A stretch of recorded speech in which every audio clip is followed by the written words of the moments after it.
Hello students, आज हम लोग नाइट्रोजन कंटेनिंग कंपाउंड्स जिसी को आप एमीन्स के नाम से भी इस चैप्टर को आप जानते हैं। इसमें कुछ आपके मल्टीपल जो क्वेश्चन हैं इसको हम लोग सॉल्व करेंगे, जिसमें आपको देखिए लगभग आपको 45 क्वेश्चन है। तो इनको हम लोग सॉल्व करेंगे और आज इसको दो पार्ट में सॉल्व करेंगे, है ना। आज 20 क्वेश्चन आज देख लेते हैं और नेक्स्ट वीडियो में हम लोग और जो रिमेनिंग क्वेश्चन होंगे उनको देखेंगे। ठीक, तो एक एक करके देखते हैं। इसको जूम कर लेते हैं जिससे आपको अच्छे से ये क्वेश्चन दिखे। ठीक, तो देखिए फर्स्ट क्वेश्चन आपको दिख रहा होगा। यहाँ क्वेश्चन में क्या कहा जा रहा है कि फर्स्ट क्वेश्चन देखें।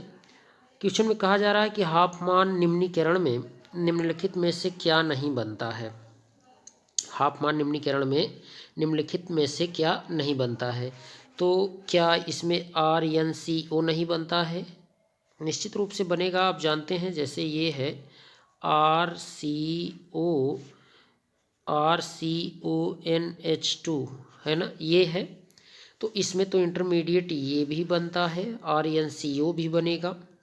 ठीक, RnCO भी बनेगा, क्योंकि ये क्या होगा, रीअरेंजमेंट हो करके ये बनाता है। और RnH2 ये तो फाइनल प्रोडक्ट बनता ही है। ठीक है, फाइनल प्रोडक्ट बनता है। और ये RCONHBr ये भी बनता है। यही आपका ये आंसर फोर्थ हो जाएगा, यही नहीं बनता। देखिए आपका जो आंसर होगा ये यही होगा, ये नहीं बनता है।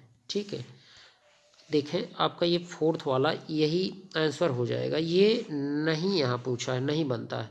ये तो फाइनल प्रोडक्ट बनेगा। इंटरमीडिएट में ये और ये भी बनते हैं, तो ये आपका करेक्ट होगा। चलिए देखते हैं सेकंड। ठीक, सेकंड क्वेश्चन देखिए। सेकंड क्वेश्चन आपको दिख रहा होगा। देखिए सेकंड क्वेश्चन में क्या कहा जा रहा है। सेकंड में कि CH3CH2CONH2 इसके साथ क्रिया आप करवाएं किसकी, NaOHBr2 की, तो A बनेगा। और A का जलीय विलयन कैसा होगा, मतलब जलीय विलयन क्या नीले लिटमस को लाल कर देगा या फिर लाल लिटमस नीला करता है ना। नीले लिटमस को लाल करता है या लाल लिटमस नीला करता है, या फिर लिटमस को प्रभावित नहीं करता है या लिटमस को विरंजीकृत करता है। तो देखिए आपको इसको जानने से पहले थोड़ा सा ये जान लीजिए। जैसे अगर हमारे पास एसिड है, क्या है, एसिड है और बेस है। ठीक, एसिड बेस, एसिड और बेस में कलर क्या होगा। और लिटमस पेपर, देखिए हमारे पास यहाँ लिटमस पेपर है, लिटमस है।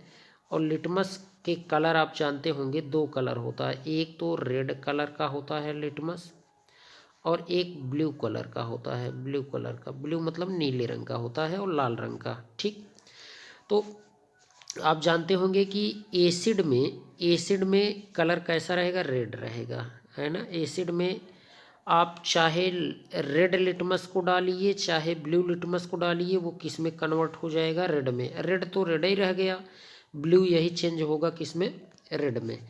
अगर बेस है, ध्यान दीजिए, है ना, बेस में कलर कैसा हो जाएगा, ब्लू हो जाएगा। कैसा होगा, ब्लू। ठीक, ये जानते रहिए। एसिड और बेस ऐसे याद भी रख सकते हैं, आपका इसका ट्रिक भी बना लीजिए। एसिड के लास्ट में डी आ रहा है तो रेड के लास्ट में डी आ रहा है, तो इसमें ये हो गया। और इसमें बेस का बी स्टार्ट है, बेस में बी से स्टार्ट है, और ब्लू में भी बी से स्टार्ट है। ठीक, कैसे भी याद रखें, तो जानते रहिए। यहाँ पर अब ये भी बात है, आप ज़रा देखिए। अब हमें ये जानना है क्या होगा इसमें, ज़रा यहाँ समझिए। देखिए यहाँ देखिए ध्यान से। यहाँ अगर आप देखें तो हाफ मान ब्रोमामाइड करवाया गया है, और हाफ मान ब्रोमामाइड अगर करवाया गया है, ज़रा देखें तो यहाँ CO निकल जाएगा। और CO निकल जाएगा तो क्या बचेगा, ये एमीन मिलेगा। मतलब प्रोडक्ट ए क्या मिलेगा, देखिए ए क्या मिलेगा, ए मिलेगा CH3CH2NH2 ये मिलेगा। ठीक है, लोन पेयर है। तो ये क्या है, बेस है। और जब बेस है तो अब आप समझ गए होंगे क्या होगा। बेस है तो अभी आपको बताए थे किस में चेंज होगा, बेस में ब्लू कलर आएगा। तो नीला करता है कौन, लाल लिटमस नीला करता है। लाल लिटमस क्या हो जाएगा, नीला कर देता है। तो उम्मीद करते हैं कि आप इसे समझे होंगे। चलिए ठीक, देखिए देखते हैं थर्ड क्वेश्चन। थर्ड क्वेश्चन आप देखें, थर्ड क्वेश्चन में है कि एथेन एमीन, एथेन एमीन मतलब यहाँ एथेनामीन आप समझ लीजिए। एथेनामीन मतलब C2H5NH2 बनाने के लिए KOH प्लस Br2 के साथ निम्न में से किस यौगिक को गर्म किया जाता है। तो एमाइड ही तो लेते हैं एक कार्बन बढ़ा करके, तो देखिए प्रोपियोनेमाइड लेंगे, सिंपल प्रोपियोनेमाइड लेंगे। अब आप ये समझ गए होंगे कैसे, जैसे CH3CH2CONH2 है ना, ये लेंगे तो हीट करेंगे तो ये CO यही निकल जाएगा और ये एथेनेमीन या एथेनामीन मिल जाएगा। ठीक, इसका विकल्प क्या होगा, ये थर्ड वाला इसका विकल्प करेक्ट होगा। कौन सा, ये थर्ड वाला विकल्प इसका करेक्ट होगा, प्रोपियोनेमाइड। ठीक, चलिए देखते हैं फोर्थ क्वेश्चन। देखिए फोर्थ क्वेश्चन आपको देखने को मिल रहा होगा यहाँ कि CH3CO के साथ आप देखिए P2O5 के साथ क्रिया करवाएंगे तो A क्या बनेगा। ठीक, और इसके बाद Na सोडियम लेंगे और एथिल अल्कोहल लेंगे दूसरे स्टेप में। ये तो फर्स्ट स्टेप था, ये सेकंड स्टेप, तो B बनेगा। अब क्रिया सेकंड कहलाती है, मतलब यहाँ से लेकर यहाँ तक ये अब क्रिया क्या कहलाएगी, इसमें पूछा जा रहा है। क्या यह क्लीमेंसन्स रिडक्शन रिएक्शन कहलाएगी, या स्टीफन रिडक्शन रिएक्शन कहलाएगी, या मेंडियस कहलाएगी, या वूवो ब्लांक अपचयन कहलाएगा। ठीक, तो बताइए। अब आप ये जानते होंगे, देखिए ध्यान से देखें ज़रा यहाँ पर, तो देखिए यहाँ पर क्या होगा ज़रा से देखें। अगर आपने यहाँ P2O5 लिया हुआ है तो ये क्या करेगा, P2O5 H2O निकाल देगा, तो H2O तो बाहर निकल जाएगा। ठीक, H2O बाहर निकल जाएगा। अब H2O बाहर निकला तो क्या बचा, CH3CN बचा। यहाँ A आपका क्या बच जाएगा, CH3CN है ना। और यहाँ Na के साथ एथिल अल्कोहल लिए हैं तो ये नवजात हाइड्रोजन देगा, और इसका जो ट्रिपल बॉन्ड है CN का ट्रिपल बॉन्ड वो पाई बंद खत्म हो जाएगा, तो CH3 यहाँ B क्या बनेगा, B आपका बन जाएगा CH3CH2NH2। ठीक, ये बन जाएगा। और अगर एथिल अल्कोहल सोडियम के साथ आप करवाते हैं तो इसको मेंडियस अभिक्रिया कहते हैं, मेंडियस रिएक्शन कहते हैं, जानते रहिए। ठीक, तो इसका कौन सा विकल्प करेक्ट होगा, थर्ड वाला सही होगा। ठीक है, चलिए देखते हैं आगे। क्लीमेंसन जानते ही होंगे, स्टीफन भी आप जानते हैं, है ना। वो ब्लांक ये आप देख लीजिएगा, वैसे आपको शायद बताया नहीं गया है ना क्लास में। चलिए देखते हैं फिफ्थ क्वेश्चन। देखिए तृतीयक एमीन किस अभिक्रिया में बनता है ना। तृतीयक एमीन किस अभिक्रिया में बनेगा, क्या एनिलीन के साथ आप एनिलीन के साथ CH3I क्रिया करवाएं और पुनः CH3I क्रिया करवाएं तो यहाँ क्या तृतीयक बनेगा इसमें, या एनिलीन के साथ एक बार रिएक्शन करवाएं तब बनेगा, या नाइट्रोबेंजीन आप जान रहे हैं ये नाइट्रोबेंजीन है। ठीक, नाइट्रोबेंजीन यहाँ NO2। ठीक, इसके साथ इसकी क्रिया करवाएंगे तो यहाँ तो एनिलीन ही बन जाएगा, है ना। तो ये तो हो ही नहीं सकता ऐसे ही। ठीक, अब इनमें से कोई भी नहीं, ऐसा तो है नहीं। आपका देखिए आंसर जो होगा ये फर्स्ट वाला ही सही होगा। क्यों, ज़रा सा देख लीजिए क्यों सही होगा। एनिलीन आपने लिया, ठीक, एनिलीन आपने यहाँ ले लिया है NH2। ठीक, ये अब इसके साथ CH3I की क्रिया करवा देंगे तो क्या होगा, एक बार HI निकलेगा CH3 जुड़ेगा, एक बार क्या होगा HI निकलेगा तो यहाँ क्या जुड़ जाएगा NH CH3। ठीक, ये तो फर्स्ट स्टेप में हो गया। ऐसे एक बार और करवाएंगे तो ये भी H यहाँ से हट जाएगा, क्योंकि यहाँ 2 स्टेप दिया है ना, तो ये भी H हट जाएगा और यहीं पर ये सिंगल बॉन्डेड एक स्टेप और करा देंगे, है ना, तो यहाँ पर एक और आ जाएगा CH3। तो देखिए इस नाइट्रोजन से तब यहाँ एक कार्बन, ये कार्बन और यहाँ कार्बन, तो यही टर्शियरी बन जाएगा। इसलिए आपका यही फर्स्ट वाला जो विकल्प होगा यही आपका करेक्ट होगा। ठीक, चलिए देखते हैं नेक्स्ट क्वेश्चन आपका छठा। देखिए C2H5NH2 किसके अपचयन से नहीं बनाया जा सकता, यानी एथिल एमीन हम किसके अपचयन से नहीं बना सकते, इसमें जानना है हम लोगों को। देखिए अगर आप इसमें अपचयन करवाएंगे तो ये NH2 जुड़ जाएगा, हाँ ये तो बनाया जा सकता है। ठीक, और यहाँ ज़रा देखिए, यहाँ भी अपचयन करवा देंगे तो CH2 और यहाँ NH2 हो जाएगा और OH हट जाएगा, तो यहाँ भी बनाया जा सकता है C2H5। हाँ अब देखिए यहाँ पर ज़रा देखिए NC है, C2H5NC यहाँ भी हो सकता है ना, CH3 CH2 NH2 हो जाएगा यहाँ भी, CH3 CH2 NH2 को ही तो आप C2H5NH2 कहते हैं, तो ये भी बना, ये आपका थर्ड, इसमें नहीं बनाया जा सकता। ठीक, देखिए थर्ड वाला जो देख रहे हैं आप, थर्ड देखिए, इससे आप नहीं बना सकते। क्यों नहीं बना सकते, क्योंकि नाइट्रोजन से कार्बन अटैच है। ठीक, और यहाँ यही आपका करेक्ट होगा, इससे नहीं बना सकते। अब आप सोच रहे होंगे कि C2H5 इस N को हम कर लेंगे, नहीं हो पाएगा, इसलिए जानते रहिए कि यही इसका ये मोस्ट एप्रोप्रिएट जो ऑप्शन होगा आपका यही है। ठीक, जानते रहिए। चलिए देख रहे हैं सातवां क्वेश्चन। देखिए गैब्रियल विधि से एमीन के संश्लेषण में किसको अभिकारक के रूप में प्रयुक्त करते हैं। अभिकारक के रूप में गैब्रियल मेथड में, गैब्रियल मेथड पहले ये जानिए किसके लिए है। ये गैब्रियल मेथड जो होता है ये प्राइमरी एमीन बनाने के लिए ये उपयुक्त विधि है। लेकिन यहाँ प्रश्न क्या पूछ रहा है, देखिए प्रश्न पूछ रहा है गैब्रियल विधि से एमीन के संश्लेषण में किसको अभिकारक के रूप में प्रयुक्त करते हैं। अभिकारक के रूप में क्या प्राइमरी एमाइड लेते हैं, सेकेंडरी एमाइड लेंगे, या ईमाइड लेंगे, या एलिफैटिक एमाइड लेते हैं, क्या लेंगे। देखिए इसमें ईमाइड लेते हैं, क्या लेते हैं, ईमाइड। ठीक है, ईमाइड लेते हैं। गैब्रियल थैलीमाइड में, थैलीमाइड है ना, गैब्रियल थैलीमाइड अगर आपको देखिए यहाँ ये थैलीमाइड लेते हैं, ईमाइड यही क्या होता है उसमें ये लेते हैं। पहले तो थैलिक एसिड लेते हैं, आपको याद होगा। ठीक, थैलिक एसिड ये लेते हैं, थैलिक एसिड, इसके बाद इसको हीट करते हैं, है ना।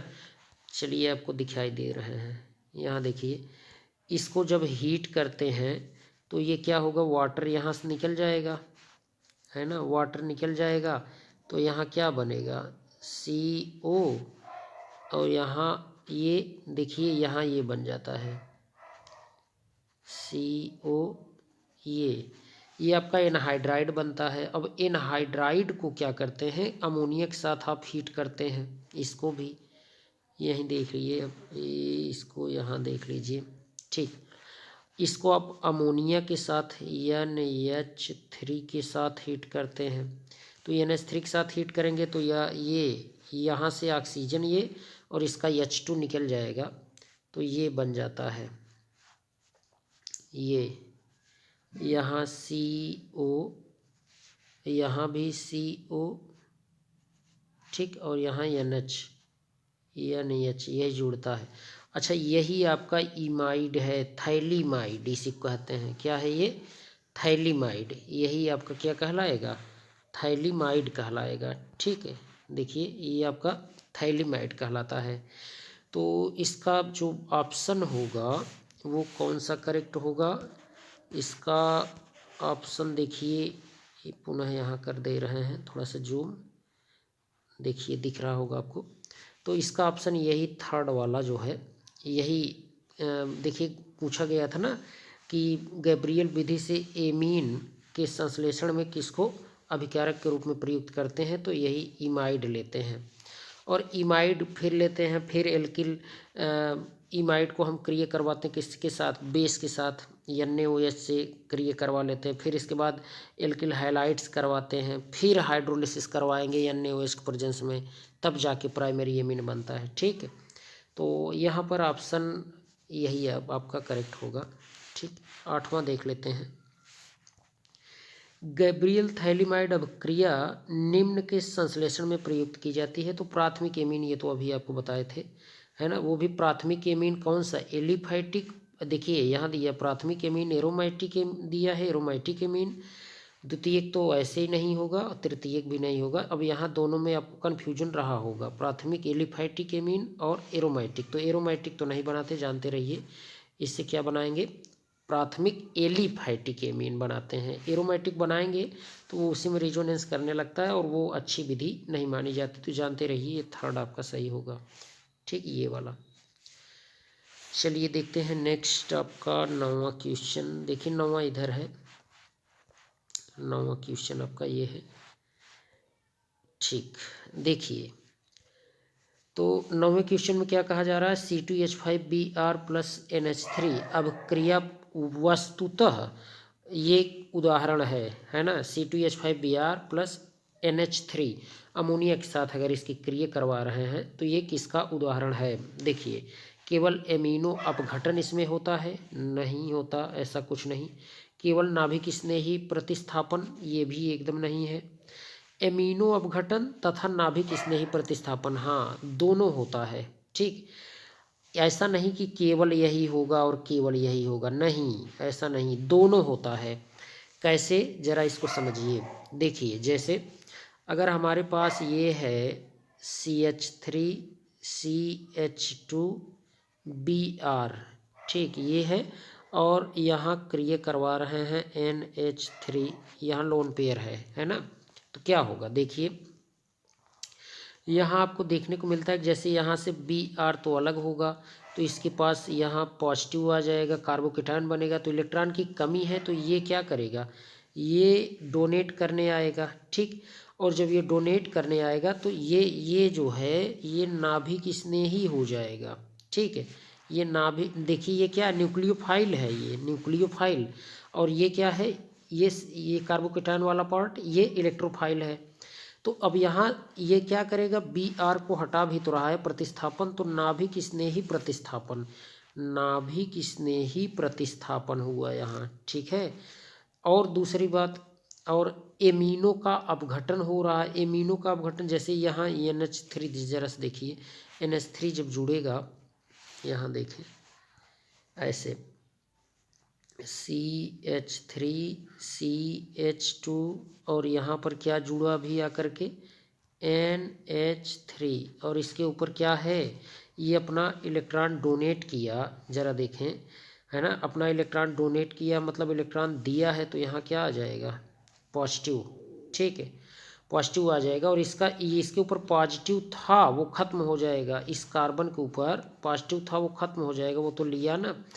तो अब यहाँ से Br जो तो आप देख रहे हैं Br, ये इसके पास Br भी है ना, तो ये नेगेटिव, तो ये एक दूसरे से ऐसे बंधे रहेंगे। और एक बात, एमिनो अपघटन भी होता है और ये अपघटित भी होते हैं। ठीक है, तो निश्चित रूप से दोनों बातें इसमें सही है।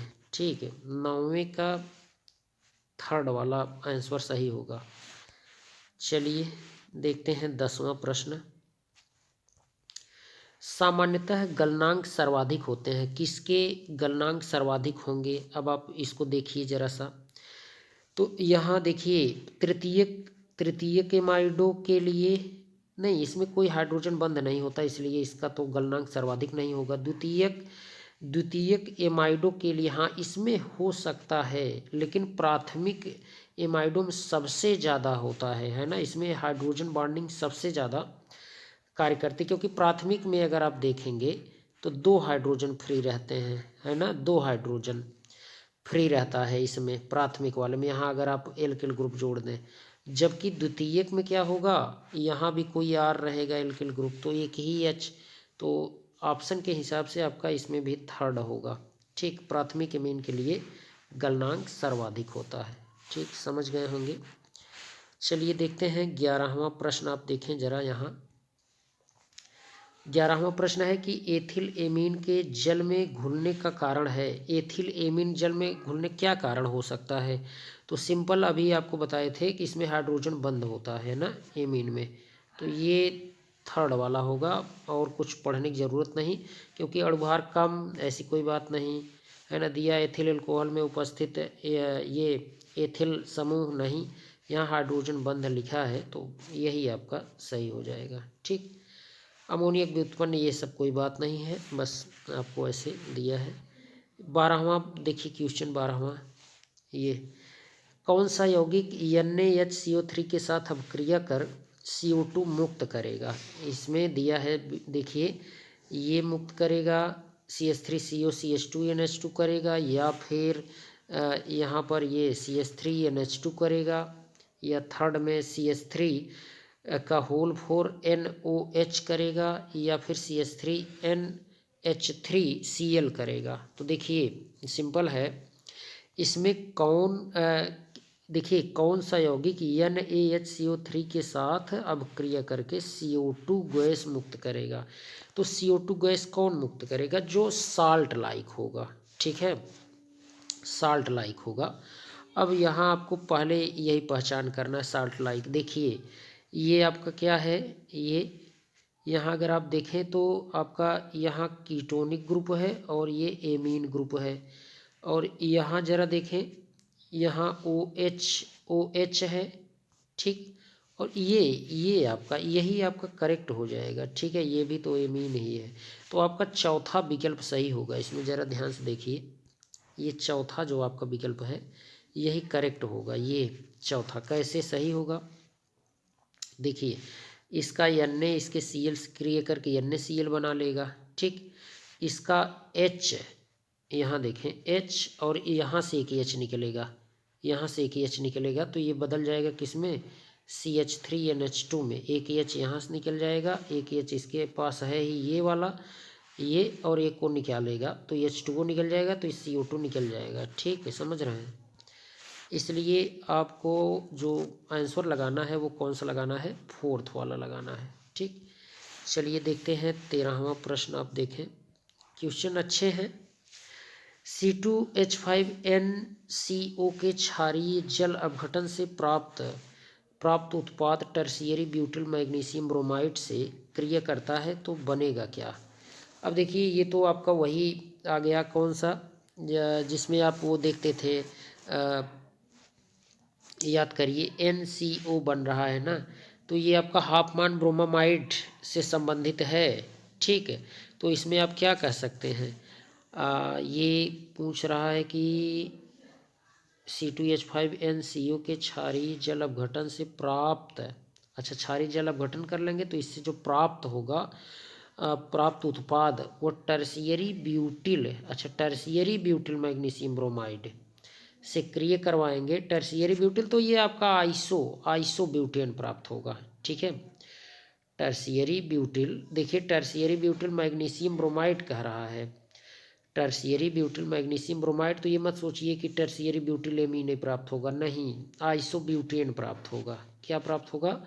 आइसो ब्यूटेन, क्योंकि यहाँ से देखिए, अब इसको अगर आपको दिखाया जाए, यहाँ समझें, यहाँ से ये टर्शियरी ब्यूटिल मैग्नीशियम ब्रोमाइड पहले समझिए। टर्शियरी ब्यूटिल, एक कार्बन, ये दूसरा कार्बन, तीसरा कार्बन, ये चौथा कार्बन, ब्यूटिल 4 ही आपको दिखाना है।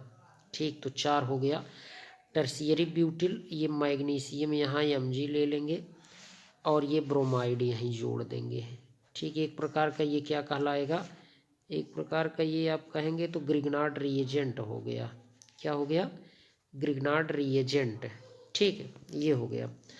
अब इससे क्रिया करवाएंगे तो क्या बनेगा? अब आप खुद समझ लीजिए क्या बन रहा है। यहाँ से देखें तो जल अपघटन से प्राप्त उत्पाद, अच्छा प्राप्त उत्पाद यही है, इससे क्रिया करता है तो बनने वाला, हाँ बनने वाला आइसोब्यूटेन ही बनेगा। ठीक, क्या बनेगा? आइसोब्यूटेन।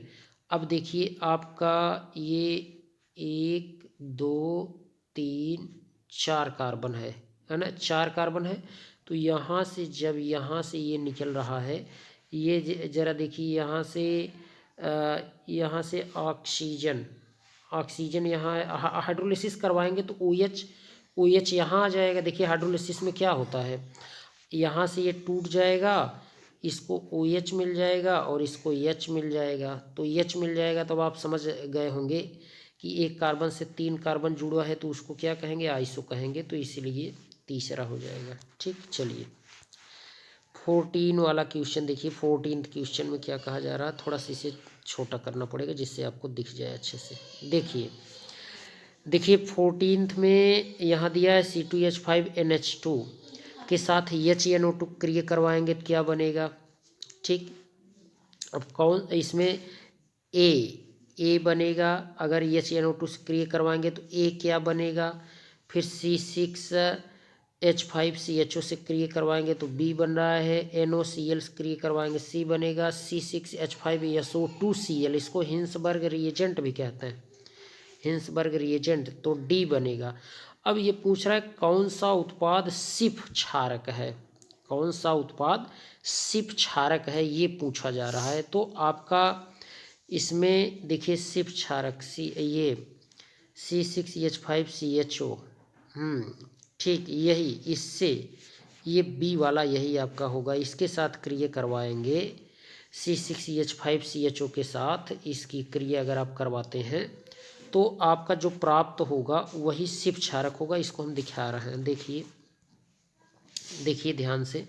C6 ऐसे लिख लेंगे आप, ऐसे, ये आपका क्या कहलाएगा? ये आपका कहलाएगा CHO। ऐसे चलिए CHO को हम डबल बॉन्डेड, जबकि कार्बन से होता है, आप जान लेंगे इतना। तो CH डबल बॉन्डेड ओ लिख दिए। ठीक, अब C6H5NH2, C6H5NH2, C6 नहीं C2H5 है ना, C2H5 थोड़ा सा इधर से लिख देते हैं ना। अच्छा देखिए पूरा मिट ही गया क्या? आ गया, पुनः आ गया। देखिए अब इसको हम लोग लिख सकते हैं C2H5NH2 है ना, NH2। चलिए इसी को इस साइड अगर लिख दें NH2, कोई दिक्कत नहीं होनी चाहिए। ठीक, NH2। चलिए तो यहाँ से ये निकल जाता है H2O, और यही CH डबल बॉन्ड N से C2H5 जुड़ा रहेगा। यहाँ दिखा दे रहे हैं, पीछे की साइड देख लीजिए, ऐसे बनेगा। थोड़ा सा इसको और बड़ा भी कर लें जिससे आपको दिखे। देखिए ये बनेगा, यही सिर्फ कहलाएगा CH, इसके बाद double bonded N, single bonded C2H5। ठीक, यहाँ लोन पेयर रहेगा। तो इसी को सिर्फ, यहाँ सिर्फ क्षारक पूछा था तो ये बी वाले में ही ऐसा होगा। तो यही आपका करेक्ट होगा। ठीक, करेक्ट कौन सा होगा? यहाँ देखिए करेक्ट विकल्प आपका कौन सा होगा, विकल्प यहाँ देखना है ना। तो ये दूसरा वाला करेक्ट होगा। ठीक, समझ गए होंगे इसको। चलिए देखते हैं नेक्स्ट क्वेश्चन। आपका 14 हो गया, 15 देख लेते हैं। 15 देखिए, 15 है कि एमिनो समूह की अम्लीय प्रकृति दर्शाने वाली अभिक्रिया है ना। अम्लीय प्रकृति इसमें कौन सा दर्शा रहा है? अभिक्रिया आपको देख करके बताना है। ठीक, थोड़ा सा छोटा करें, हाँ दिखेगा। अब बताइए इसमें से आपको क्या बताना है? आपको ये बताना है कि एमिनो समूह की अम्लीय प्रकृति दर्शाने वाली अभिक्रिया इसमें से कौन सा है। क्या ये अगर हम एमीन क्रिया NOCl करवाएं तो RCl N2H2O, या ये एमीन है इसके साथ सोडियम क्रिया करवाए हैं तो ये हाइड्रोजन गैस निकल रहा है, ये आपका साल्ट बना। और यहाँ देखिए हमने ये क्या है आपका बेस है ना, बेस है। और यहाँ HNO2 आपने लिया है, ये एक प्रकार का एसिड है। इसके साथ क्रिया करवाए हैं तो देखिए ये बन रहा है। और यहाँ देखिए ज़रा, ये आपका बेस और एसिड मिला करके यहाँ साल्ट बन गया। तो अब यहाँ तो अम्लीय प्रकृति दर्शाने वाली अब क्रिया आपको समझ में आ ही गया होगा क्या होगा, है ना, बताइए। अच्छा, अब आप ये बताएं इसमें सिंपल कि एमिनो समूह की अम्लीय प्रकृति हमें जानना है, जबकि हम लोग जानते हैं कि एमिनो समूह जो होता है वो क्या होता है, क्षारीय होता है। कैसा होगा, क्षारीय, क्षारीय होता है, बेसिक होता है, ठीक, बेसिक। लेकिन यहाँ क्या बताना है कि इसमें अम्लीय प्रकृति भी दिखा रहा है। तो अम्लीय में क्या होता है, हम लोगों को पता है कि अम्लीय में, अगर यहाँ जरा समझिए, देखिए, जैसे अगर अम्लीय हम लेते हैं, जैसे अम्ल के साथ ऐसे क्रिया करवाएं, किसकी क्रिया करवाएं कि ये अम्ल के साथ अगर सोडियम की क्रिया करवाते हैं तो कौन सी गैस निकलती है ना, जैसे HCl है, अगर सोडियम के साथ क्रिया करवाएं कौन सी गैस निकलेगा, साल्ट तो मान लीजिए NaCl बन ही रहा है तो H2 गैस भी निकलता है ना। तो अम्लीय, अम्लीय है ये ना, तो अम्ल जैसा इसमें गुण दिख रहा है, तो आपका विकल्प दूसरा ही सही हो जाएगा। अब आप समझ गए होंगे, बताने की आवश्यकता नहीं है ना। साल्ट और ये हाइड्रोजन गैस, यहाँ अम्लीय प्रकृति पूछा था दर्शाने वाली क्या अभिक्रिया, तो इसलिए दूसरा सही होगा। और यहाँ तो ये क्षारीय प्रकृति दिखा रहा है, क्षार के साथ अम्ल की क्रिया तब साल्ट है, ठीक। और यहाँ भी देखिए ये क्षार है, ये अम्ल है, ठीक। यहाँ भी देखिए ये क्षार है और ये NaCl, ये अभी अम्ल की तरह काम कर रहा है यहाँ, लेकिन ये अम्ल की तरह काम कर रहा है, ठीक। और ये मेटल के साथ क्रिया करवाए हैं, साल्ट बन रहा है, ठीक। तो विकल्प आपका दूसरा ही करेक्ट होगा। चलिए 16वां क्वेश्चन, इसके बाद 4 प्रश्न और हैं, 20 हम लोग देखेंगे इसमें आज। C2H5NH2 से C2H5Cl है ना, इसमें परिवर्तन के लिए निम्न अभिकर्मक का उपयोग करना आवश्यक है।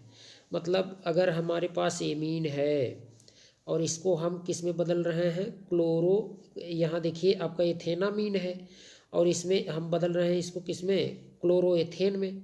तो क्या ले लिया जाए कि जिससे ये क्लोरोएथेन में बदल जाए, ठीक।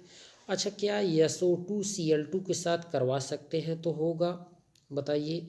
एकदम नहीं होगा। यहाँ इसमें ज़रा देखिए, ये भी नहीं है, यहाँ कोई एल्कोहल होता तो हो जाता, ठीक। एल्कोहल है नहीं, एमीन है, ठीक। तो NaCl ये सबसे उपयुक्त है, ठीक। NaCl यही तीसरा आपका सही होगा इसमें विकल्प, थर्ड वाला यही करेक्ट होगा, ठीक। थर्ड वाला यही आपका क्या हो जाएगा, करेक्ट हो जाएगा। कैसे सही होगा ज़रा देखें, देखिए जैसे अगर आप रिएक्शन करवाते हैं C2H5NH2 की क्रिया करवाते हैं किसके साथ, यही NaCl के साथ, देखिए NaCl के साथ। तो NaCl के साथ करवाएंगे तो क्या होगा ज़रा समझें। देखिए यहाँ पर सबसे पहला काम यहाँ से आप देखें, H2 जो है, H2 इस O को निकाल कर ले जाएगा तो H2O बना लिया, N2 बन के निकल जाएंगे, Cl बचेगा वही जुड़ जाएगा, ठीक है, Cl यही जुड़ जाएगा। और ये आपका यही तीसरा वाला विकल्प जो है सबसे उपयुक्त होगा, ठीक है। चलिए 17वां क्वेश्चन देख लेते हैं। देखिए आपका नेक्स्ट ये 17वां प्रश्न है, ठीक। इसके बाद अब 20 तक आज हम लोग करेंगे केवल। देखिए 17वां प्रश्न आपका है कि नाइट्रोजन से संलग्न हाइड्रोजन निम्न अभिक्रिया में मुक्त होगी, ठीक। अब देखिए कहा जा रहा है कि नाइट्रोजन से संलग्न हाइड्रोजन, नाइट्रोजन से जो हाइड्रोजन जुड़ा हुआ है वह किस अभिक्रिया में मुक्त होगा, मतलब निकलेगा, ठीक। इसमें देखिए पहले वाले में क्या कह रहा है, RCONH2 प्लस NaNH2, क्या इसमें निकलेगा या फिर RNH2 प्लस Na में से निकलेगा, या उपयुक्त दोनों में से, या इनमें से कोई भी नहीं। तो बताइए कौन सा देखिए सिंपल है, इसमें दोनों में से निकलेगा आपका, ये तीसरा वाला विकल्प सही होगा। ठीक है, क्योंकि यहाँ आप देख रहे हैं हाइड्रोजन गैस यहाँ से भी निकले, क्योंकि अभी थोड़ी देर पहले ही आपको एक रिएक्शन दिखाए थे जिसमें यह अम्ल जैसा भी व्यवहार करता है, हाइड्रोजन गैस निकल रहा था, है ना। RNH Na और H2 गैस निकल जाएगा इसमें भी। और ये देखिए यहाँ से भी निकलेगा, यहाँ से भी, इसमें भी निकलेगा। ठीक है, इसमें भी निकलेगा, तो आपका ये तीसरा विकल्प सही होगा।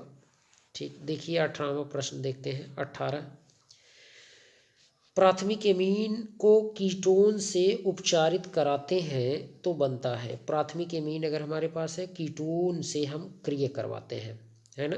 प्राथमिक एमीन अगर है RNH2 और हम क्रिया करवाते हैं इसको किससे, कीटोन से। कीटोन जैसे ये आपका हो जाए CH3 C double bonded OCH3, ये आपका क्या है, कीटोन है ना, एसीटोन आप इसे कहते हैं। इसके साथ क्रिया करवाएंगे तो क्या बनेगा, क्या यूरिया बनेगा, या ग्यूनोडीन बनेगा, या फिर एमाइड बनेगा, या फिर सिफ क्षारक बनेगा, क्या बनेगा बताइए, है ना। तो देखिए इसमें सिंपल, अभी थोड़ी देर पहले आप बताए थे कि इसका H2 इसके O को निकालेगा तो ये बन जाएगा सिफ क्षारक बन जाता है। यही यहाँ से N जाके डबल बॉन्डेड जुड़ जाएगा। अगर आप इसको देखें तो यहाँ दिखा देते हैं, ये RN डबल बॉन्डेड कौन जुड़ेगा, ये बीच वाला कार्बन, तो बीच वाले कार्बन को जोड़ दिए, और इसी से क्या जुड़े हैं, ये दो जुड़े हैं CH3। ठीक, तो यही आपका क्या कहलाएगा, सिफ क्षारक। ठीक, सिफ क्षारक ये कहलाता है, जानते रहिए। चलिए देखते हैं नेक्स्ट क्वेश्चन 19, थोड़ा छोटा कर लें जिससे दिखे चारों विकल्प आपको।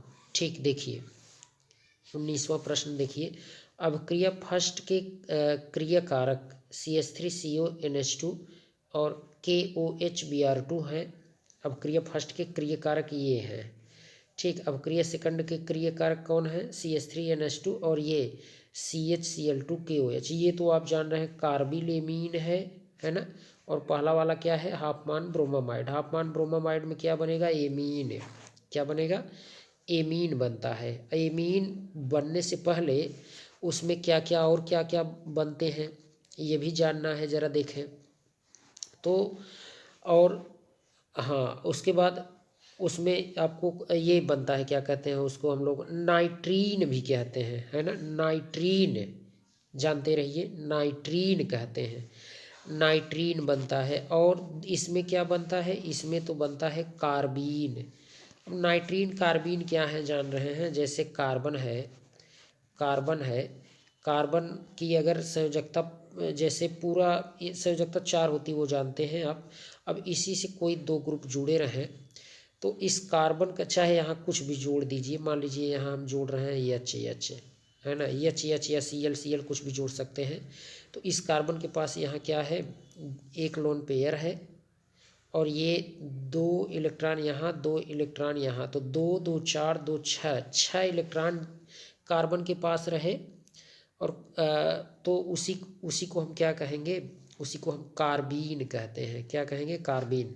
तो ये इसमें बनता है, ठीक है, किसमें, कार्बिलेमीन में बनता है कार्बीन।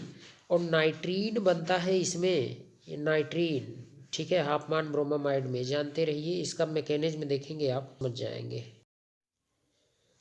हाँ, तो देखिए यही था आपका। इसमें तो अभी आपको बताए थे क्या कि ये कार्बीन बनेगा इसमें। ये आपका क्या है, कार्बिलेमीन रिएक्शन है, तो इसमें कार्बीन बने। कार्बीन क्या होता है तो अभी आपको बता ही रहे थे कि जस्ट जैसे कार्बन है और इससे कोई दो ग्रुप जुड़ा रहे, है ना, कुछ भी जुड़ा रहे, चाहे H जोड़ लो या कुछ भी H ही जोड़ लो, और यहाँ इसके पास एक लोन पेयर रहे। मिला जुला के आप ऐसा कहें कि कार्बन का ऐसा कोई, कार्बन से संबंधित कोई ऐसा भी समूह जिसमें कार्बन के पास कितने इलेक्ट्रॉन रहे, 6 इलेक्ट्रॉन रहे, मतलब 2 इलेक्ट्रॉन और यह एक्सेप्ट कर सके। ठीक, अर्थात यह एक लुईस एसिड की तरह भी व्यवहार करेगा। तो कार्बीन इसी को कहते हैं, जब कार्बन के पास 6 इलेक्ट्रॉन रहता है। ऐसे ही नाइट्रोजन के पास जब 6 इलेक्ट्रॉन रहेगा, 6 इलेक्ट्रॉन, तब उसको हम क्या कह देंगे, नाइट्रीन कहेंगे। क्या कहेंगे, नाइट्रीन। अष्टक न पूरा हो, ध्यान दें, ऑक्टेट कंप्लीट न हो, अष्टक न पूरा हो, तो ये आपका विकल्प यही सेकंड हो जाएगा। इसमें क्या बनता है, इसमें बनता है नाइट्रीन, और इसमें कार्बिलेमीन के रिएक्शन में कार्बीन बनता है। ठीक, चलिए देखते हैं लास्ट क्वेश्चन आज का आपका ये क्वेश्चन है। देखिए, ठीक दिख रहा होगा, लास्ट क्वेश्चन आज का, कि कौन सा यौगिक कार्बिल एमीन अभिक्रिया नहीं देता है। तो देता कौन है पहले ये जानिए, प्राइमरी एमीन। और प्राइमरी एमीन वही है जिसके पास जिसके पास क्या होगा, जैसे NH2 है तो N के पास 2 H होगा, है ना। तो ये भी प्राइमरी एमीन, ये भी प्राइमरी एमीन। देखिए N के पास 2 H है, लेकिन यहाँ अगर आप चेक करें N के पास कितने हैं, 1 H, तो ये सेकेंडरी हो गया। और यही यहाँ पूछा था कि नहीं देता, तो आपका विकल्प यही सेकंड सही हो जाएगा। ठीक, तो आज के लिए इतना ही। आपको वीडियो ये कैसी लगी आप कमेंट बॉक्स में बताइए। अगर आपको अच्छी लगी हो तो नेक्स्ट पार्ट बनाया जाए, अन्यथा फिर क्या बनाने से कोई है ना विशेष तात्पर्य नहीं। तो यदि आपको हेल्पफुल हो तो निश्चित रूप से आप कमेंट बॉक्स में बताएं। और यदि आप नए हैं तो चैनल को सब्सक्राइब करिए, साथ ही साथ अपने मित्रों को भी इसको आप शेयर करिए। ठीक है, आज के लिए इतना ही। थैंक्स।